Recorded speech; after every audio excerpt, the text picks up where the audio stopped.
केली आहे. टोमॅटो परवडण्याचे झाले. टोमॅटोचे दर सध्या आकाशाला भिडलेले आहेत. अरे उठा रे, तुम्ही शेतकऱ्यांच्याच मुळा उठा. 4 वर्षातून एक वेळा बाजार वाढली. 4 वर्ष गेले, मध्ये कमीत कमी 4 वर्ष. अरे लाजा वाटायला पाहिजे तुम्हाला. ज्या टायमाला शेतकरी टोमॅटो रस्त्यावर फेकीत होते, आमच्या गावठी सफरचंदाला कोणी विचारित नव्हतं, त्या टायमाला बातम्या बनवायच्या तर तुमचा पार तिकडे सपाटा झाला होता. कोणी आलं नाही त्या टायमाला आमच्यापर्यंत. अक्षरशः ह्याच वावरात हिवाळी प्लॉट होता, एक टमाटर खुडलं नाही, की टमाटे झाडं उपटून टाकले. ते बघा फाउंडेशन तिकडे पडलेलं आहे बांधाच्या कडाला.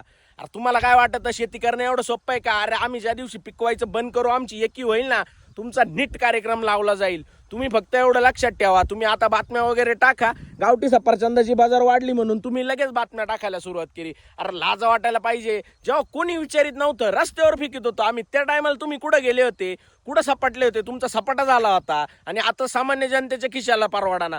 अरे नाही परवडत, खाऊ नका ना, काय फरक पडणार आहे? हो द्या ना महाराष्ट्रातल्या शेतकऱ्यांना 2-5 रुपये. तुम्हाला लाज नाही वाटते का? अरे खाऊ नका, महिनाभर नाही भेटू दे तुम्हाला टोमॅटो, काय फरक पडणार आहे? नका खाऊ. अरे तुमची लायकी नाही राहिली खायची, बाकी काही नाही.